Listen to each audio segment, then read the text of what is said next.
بسم اللہ الرحمن الرحیم حامدا ومصلیا اما بعد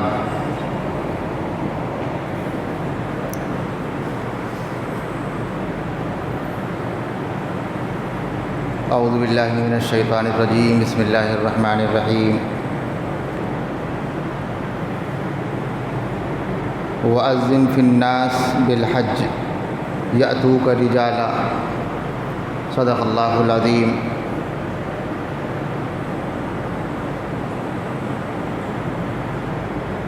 قال النبی صلی اللہ علیہ وسلم عن عائشہ رضی اللہ تعالی عنہ قالت كان رسول اللہ صلی اللہ علیہ وسلم يحدثنا ونحدثه فإذا حضرت الصلاة فكأنه لم يعرفنا ولم نعرفه۔ محترم سامعین کرام، حاضرین مسجد، امام الاولین والآخرین جناب محمد رسول اللہ صلی اللہ علیہ وسلم پر جس قرآن مجید کا نزول ہوا ہے، اس قرآن مجید کی جو آیت ہم نے آپ کے سامنے پڑھی، اس کا مطلب یہ ہے لوگوں میں حج کا اعلان کر دو۔ یہ آیت حج کے سلسلے میں ہے، لیکن موضوع اور گفتگو کا موضوع الگ ہے۔ جس طریقے پر ہمارے یہاں ہندوستان میں یا پھر اور دوسرے ممالک میں یا پھر یہ کہیے روئے زمین پر جہاں جہاں پر مساجد ہیں، جہاں جہاں پر اللہ تبارک و تعالیٰ کی عبادت کی جاتی ہے، جہاں جہاں پر نماز ہوتی ہے، اس نماز سے پہلے ایک عمل ہوتا ہے جس کو ہم لوگ اذان کہتے ہیں۔ ہر نماز کے لیے اذان کا دینا واجب ہے۔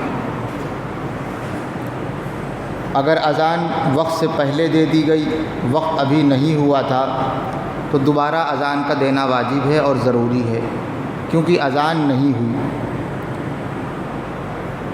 یہ امام الاولین والآخرین جناب محمد رسول اللہ صلی اللہ علیہ وسلم نے طریقہ سکھلایا تھا۔ ہماری مساجد میں بھی اذانیں ہوتی ہیں اور نماز ہوتی ہے۔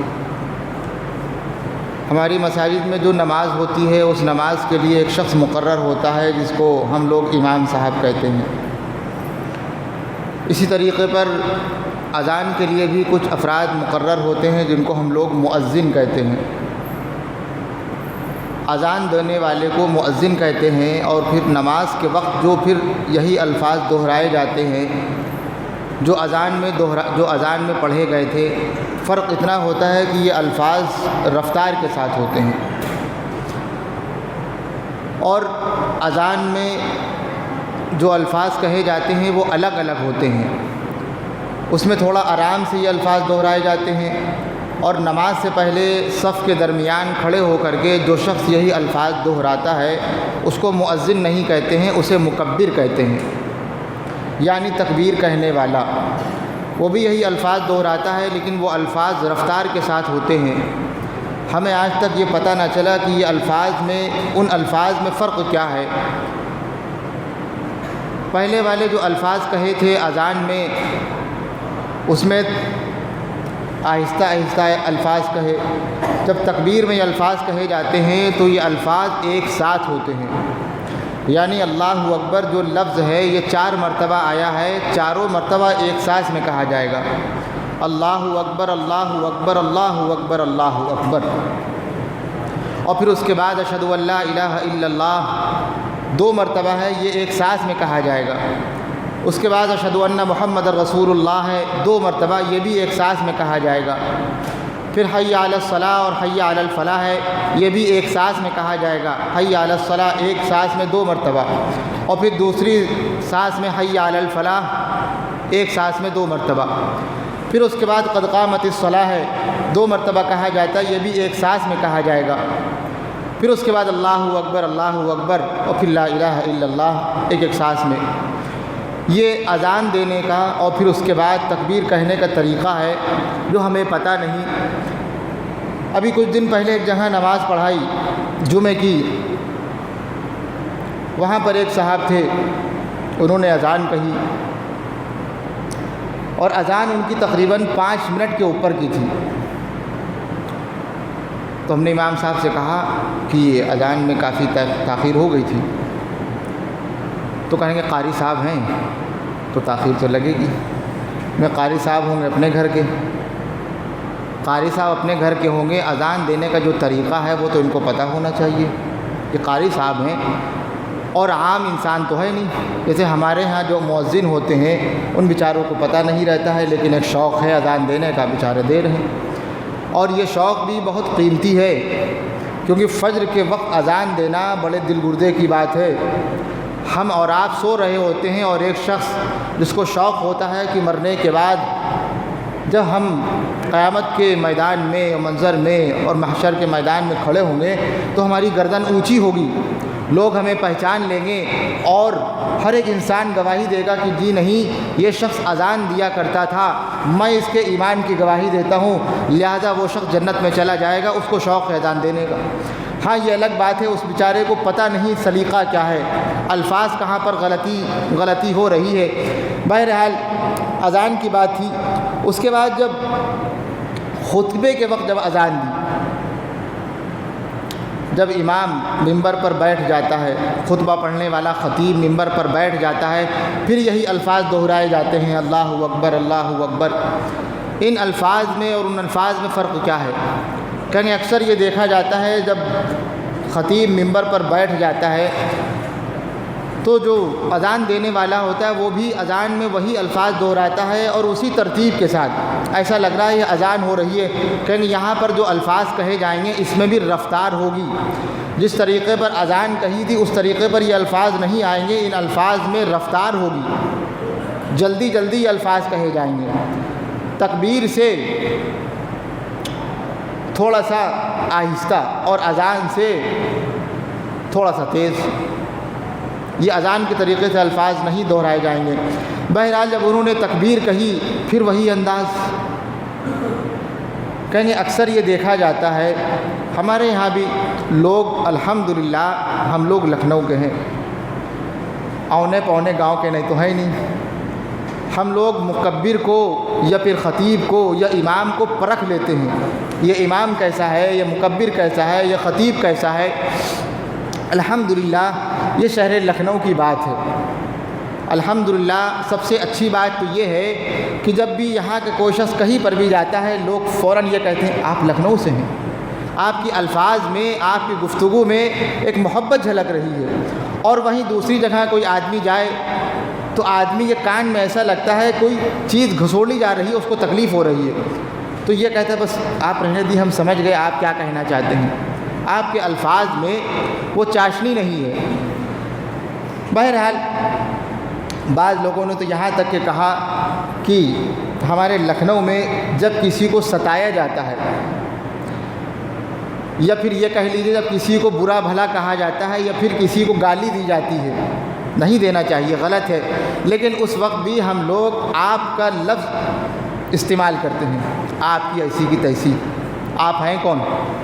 جبکہ آدمی غصے میں ہے، ہم تو کچھ بھی کہہ سکتے ہیں، اب آپ گیا تیل لینے، ہم آپ کو تم سے پکاریں گے، لیکن نہیں، الحمدللہ یہ لکھنؤ کی شان ہے، لکھنؤ کی آن ہے، لکھنؤ کی بان ہے، ہماری گفتگو میں اگر غصے میں ہو تو بھی لفظ آپ جاتا نہیں ہے، اور اگر خوش ہو تو ہم لوگ بڑے اچھے انداز میں یہ کہتے ہیں آپ کا تعارف کرائیے، سامنے والے سے مخاطب کر کے یہ کہہ رہے ہیں جو ان کا دوست آیا ہے، یہ کہہ رہے ہیں آپ کا تعارف کیا ہے۔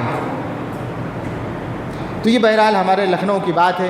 کہیں گے وہاں پر ایک شخص اور آیا تھا، اس نے نماز پڑھائی، اور نماز پڑھانے میں جب وہ سجدے میں گئے امام صاحب تو ایسا لگ رہا تھا کہ بس اب یہ اٹھیں گے نہیں۔ خیر نماز ہو گئی، سب نے محسوس کیا، تو ایک شخص نے کہا آپ کو پتہ لگا میں کیا ہوا؟ کہیں گے امام صاحب جب نماز پڑھا رہے تھے سجدے میں گئے تھے، ایسا لگ رہا تھا اب اٹھیں گے نہیں۔ تو بڑی زور سے ہنسی آئی کہ ہمارے لکھنؤ والے ہر چیز کو پرکھتے ضرور ہیں، سمجھ جاتے ہیں یہاں ہو کیا رہا ہے۔ بہرحال بات چل رہی تھی اذان کی، اذان دینے کا بھی سلیقہ ہے، جب اذان کے الفاظ کہے جائیں، اذان کے الفاظ بھی درست ہونے چاہیے۔ ہمارے یہاں مکبر بھی ہوتا ہے، مؤذن بھی ہوتا ہے، امام بھی ہوتا ہے، خطیب بھی ہوتا ہے، مدنی آقا تاجدار مدینہ ساقی کوثر فاتح اعظم جناب محمد الرسول اللہ صلی اللہ علیہ وسلم کے ہاں بھی کوئی امام ہوتا ہوگا، کوئی مؤذن ہوتا ہوگا۔ صحابہ کرام فرمانے لگے امام الاولین والآخرین کہ مسجد میں 4 مؤذن تھے،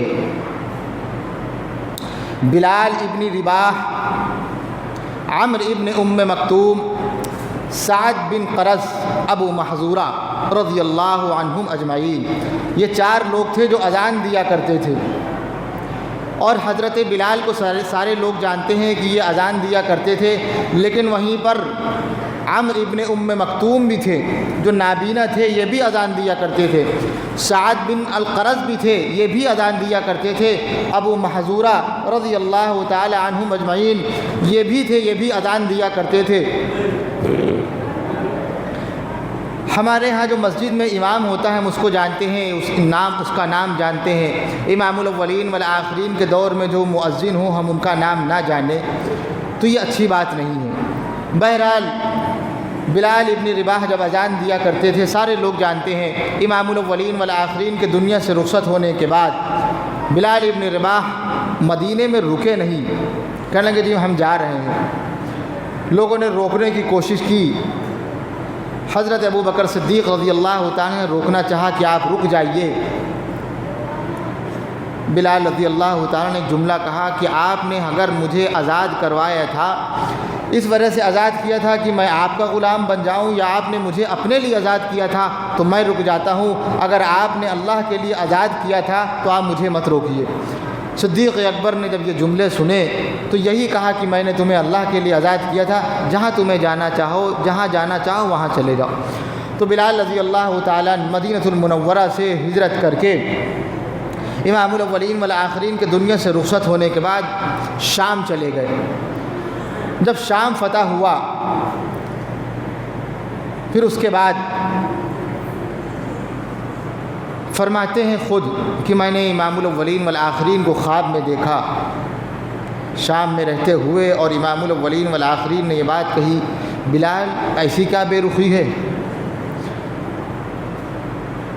یہ واقعہ اسد الغابہ میں صاحب اسد الغابہ نے واقعہ لکھا ہے، اور بعض علماء کرام نے یہ بات کہی ہے کہ واقعہ صحیح نہیں ہے۔ بہرحال اتنے بڑے ایک عالم نے اپنی کتاب میں اس واقعے کو جگہ دی ہے تو ہم اس کو آنکھوں سے لگاتے ہیں، سینے سے لگاتے ہیں اور مانتے ہیں کہ یہ اس میں کچھ نہ کچھ تو سچائی ہوگی۔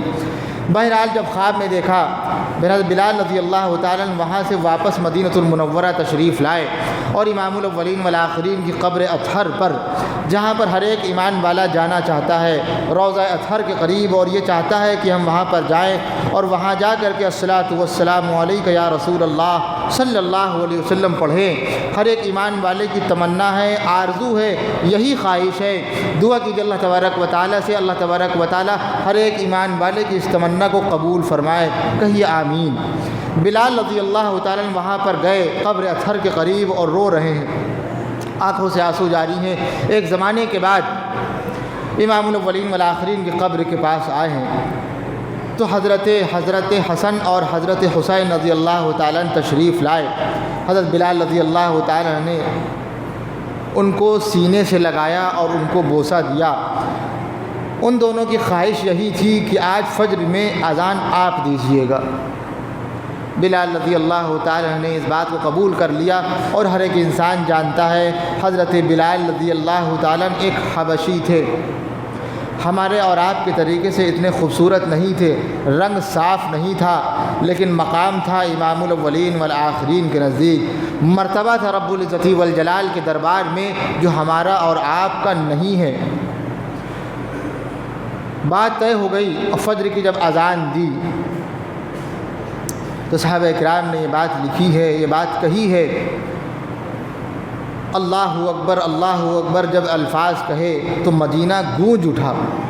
اشہد ان لا الہ الا اللہ جب الفاظ پر پہنچے تو مدینے میں گونج اور طاری ہو گئی، اور اشہد ان محمد رسول اللہ، اشہد ان محمد رسول اللہ پر جب پہنچے تو ایسا لگ رہا تھا کہ مدینہ نور سے بھر گیا ہے۔ اور پھر اس کے بعد حی علی الصلاح حی علی الفلاح، اور پوری اذان جب کہی تو لوگوں نے یہ بھی دیکھا کہ گھروں سے عورتیں باہر نکل آئی ہیں، اور وہ منظر یاد آ گیا جو امام الاولین والآخرین جناب محمد رسول اللہ صلی اللہ علیہ وسلم کے دور میں ہوا کرتا تھا کہ ہر ایک انسان یہ سوچ رہا تھا کہ اب نماز کا وقت ہوگا، اور سرکار دو عالم فخر کائنات تاجدار مدینہ شافی کوثر فاتح اعظم جناب محمد رسول اللہ صلی اللہ علیہ وسلم اپنے حجرے منور سے نکلیں گے اور نماز پڑھائیں گے۔ یہ وہ ایسا منظر تھا تو دوبارہ کبھی نہ آیا۔ آج ہمارے یہاں بھی اذان ہوتی ہے، ہمیں ہوش نہیں آتا ہے کہ اذان دی جا رہی ہے یا پھر ایک الفاظ ہیں۔ علماء نے یہاں تک کہ لکھا کہ اگر جب اذان دی جائے اور اذان کے الفاظ انسان کی ذمہ داری ہے، ایمان والے کی ذمہ داری ہے، وہ الفاظ وہی الفاظ جو مؤذن کہہ رہا ہے وہ الفاظ دہرائیں۔ کہیں گے اس سے ہوگا کیا؟ کہیں گے اس سے اتنا پتہ ہے، اس سے یہ ہوگا کہ انسان مرتے وقت انسان کو کلمہ نصیب ہو جائے گا، اس سے بڑی خوش بختی اور کیا ہوگی۔ ہمارے یہاں بھی الفاظ دہرائے جاتے ہیں، اللہ اکبر اللہ اکبر جب مؤذن کہتا ہے ہم یہی الفاظ دہرا لیتے ہیں، اور پھر اس کے بعد اشہد اللہ پر بھی یہی الفاظ دہراتے ہیں۔ جب اشہد ان محمد رسول اللہ کی باری آتی ہے تو ہم اشہد ان محمد رسول اللہ الفاظ نہیں کہتے ہیں، ہم یہ کہتے ہیں صلی اللہ علیہ وسلم۔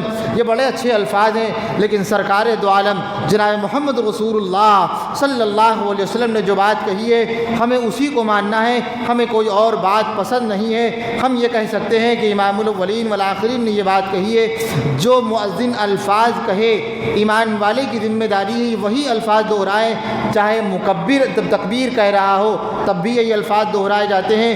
ہر ایک مکبر جب اذان الفاظ کہے اور سننے والا جو صف میں کھڑا ہو اس کی بھی ذمہ داری ہے یہی الفاظ دہرائے۔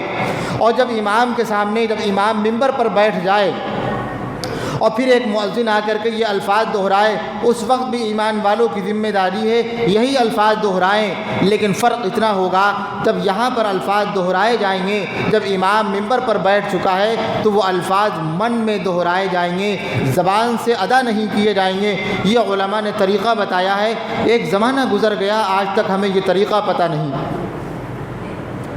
اور پھر اس کے بعد حی علی الصلاۃ جب آتا ہے اس وقت کہا جاتا ہے لا حول ولا قوت الا باللہ، کیونکہ شیطان یہی کہتا ہے کہ آپ کو مسجد جانے کی ضرورت نہیں ہے۔ اور حی علی الفلاح کامیابی یہاں نہیں ہے تو ہم یہی الفاظ کہیں لا حول ولا قوت الا باللہ، کوئی طاقت نہیں ہے، کوئی قوت نہیں ہے سوائے اللہ کے، کیونکہ شیطان وہاں پر روک رہا ہے۔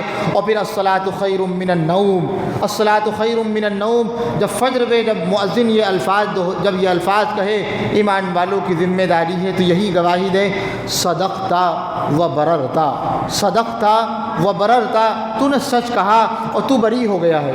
کتنے مبارک الفاظ ہیں جو امام الاولین والآخرین نے ہمیں بتائے۔ ہمیں ساری باتیں یاد ہیں لیکن امام الاولین والآخرین جناب محمد رسول اللہ صلی اللہ علیہ وسلم کے الفاظ یاد نہیں ہیں۔ پتہ کیا ہے؟ پتہ معاملہ یہ ہے کہ ہمیں دوسروں کی بات بڑی اچھی لگتی ہے۔ کہیں گے وہ کیسے؟ کہ جب گھر سے کوئی آئے یا کوئی رخصت ہونے لگے ہم ایک لفظ کہتے ہیں اللہ حافظ، بڑا اچھا لگتا ہے، بڑا پیارا لگتا ہے، اور پڑھے لکھے لوگ یہ کہتے ہیں۔ کہیں گے وہ عالم ہے؟ کہیں گے وہ عالم ہی کیا جس کی نظر میں امام الاولین والآخرین کے الفاظ کی قدر نہ ہو۔ امام الاولین والآخرین ہمیشہ یہ کہا کرتے تھے السلام علیکم ورحمۃ اللہ، کوئی انسان رخصت ہو رہا ہے تو بھی یہی کہہ رہے ہیں السلام علیکم ورحمۃ اللہ۔ اور ہم یہ کہیں خدا حافظ، بعد میں ہمارے جیسے قابل لوگ آئے کہنے کہ بھئی دیکھیے خدا جو لفظ ہے یہ فارسی کا لفظ ہے اور اللہ کو خدا نہیں کہا جاتا ہے، آپ خدا کی جگہ آپ اللہ کہیے، تو بڑا پیارا لگا اور ہم یہ کہنے لگے اللہ حافظ۔ مسلمانوں نہ ہمیں یہ پسند ہے نہ وہ پسند ہے، ہمیں وہ لفظ پسند ہے جو سرکار دو عالم جناب محمد رسول اللہ صلی اللہ علیہ وسلم نے ہمیں سکھایا ہے۔ اس سے بہتر لفظ اور کیا ہو سکتا ہے جو زبان مبارک سے نکلنے والا لفظ ہے وہ ہے السلام علیکم ورحمۃ اللہ۔ یہی لفظ اذان میں ہم غلطی کر جاتے ہیں۔ جب مؤذن اشہد ان محمد رسول اللہ کہتا ہے تو ہم یہ کہتے ہیں صلی اللہ علیہ وسلم۔ بڑا پیارا لفظ ہے، لیکن امام الاولین والآخرین نے جو لفظ کہا ہم اس پر جان دیتے ہیں، ہم اس پر اپنی جان نچھاور کرتے ہیں، ہمیں اس کے علاوہ کوئی لفظ پسند نہیں ہے۔ کہیں گے یہ بتائیے آپ کو صلی اللہ علیہ وسلم سے دشمنی کون سی ہے؟ کہیں گے دشمنی ہمیں صلی اللہ علیہ وسلم سے نہیں ہے۔ کون ایمان والا ایسا ہے جو صلی اللہ علیہ وسلم سے دشمنی مول لے کر کے اپنی آخرت تباہ کر دے؟ کہیں گے صحابہ کرام سے پوچھ لو۔ صحابہ کرام جب حج کا طواف کرتے تھے، جب انسان طواف کرتا ہے، خانہ کعبہ ایک ایسی عمارت ہے جو جگہ جگہ چومنے کے قابل ہے۔ ایک صحابی طواف کر رہے تھے اور چاروں طرف سے وہ چوم رہے تھے، چاروں کونے چوم رہے تھے۔ ہر ایک ایمان والا جانتا ہے جب انسان حج کرنے جاتا ہے تو جہاں پر حجر اسود لگا ہوتا ہے وہاں پہ چوما جاتا ہے۔ کہیں گے وہ صحابی تھے، چاروں کونے چوم رہے تھے، تو کسی نے کہا آپ یہ کیوں کر رہے ہیں؟ کہیں گے کیوں؟ خانہ کعبہ تو ایسا ہے اس کی جگہ جگہ چومنے کے قابل ہے۔ کہیں گے جذبات اپنی جگہ، یہ جذبات ہیں، یہ ایمان نہیں ہے۔ جذبات اپنی جگہ، امام الاولین والآخرین جناب محمد رسول اللہ صلی اللہ علیہ وسلم نے جتنا ہمیں حکم دیا ہے ہم اتنا ہی کریں گے۔ سرکار نے یہ کہا ہے جہاں پر حجر اسود ہے وہاں پہ چوما جائے گا، ہم وہی چومیں گے، اور اس کے آگے بڑھنا یہ عقل مندی نہیں ہے، یہ امام الاولین والآخرین سے آگے بڑھنا ہے اور اس بات کی گواہی دینا ہے ان سے زیادہ قابل ہم تھے۔ ایک شخص کو چھینک آئی اور چھینک میں یہ کہا جاتا ہے الحمدللہ۔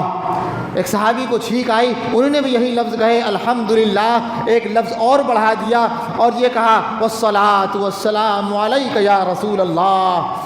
وہاں پر صحابہ کرام موجود تھے، کہیں گے یہ کیا غضب کر رہے ہو؟ کہیں گے الحمدللہ کہا جاتا ہے۔ کہیں گے کیوں؟ درود پڑھنا کیا گناہ ہے؟ کہیں گے درود پڑھنا گناہ نہیں ہے۔ اس موقع پر جب سرکار نے نہیں کہا، ہماری کوئی اوقات نہیں ہے، ہماری کوئی بساط نہیں ہے جو ہم وہاں پر لفظ بڑھا کر کے یہ کہیں الصلاۃ والسلام علیک یا رسول اللہ۔ بہرحال یہ چند باتیں تھیں جو آپ کے سامنے عرض کی گئی تھی، اور اس سے پہلے اذان کے متعلق بات ہوئی تھی، بات پھر شروع ہوئی اور بات ادھوری رہ گئی۔ انشاءاللہ پھر اسی موضوع کو اور اسی ٹاپک کو بڑھا کر کے جو اذان میں اور جو چند چیزیں ہیں وہ باتیں کہی جائیں گی۔ اللہ تبارک و تعالی سے دعا کیجیے جو باتیں کہی گئی ہیں اس پر عمل کرنے کی توفیق عطا فرما دے۔ سنتیں پڑھ لیجیے۔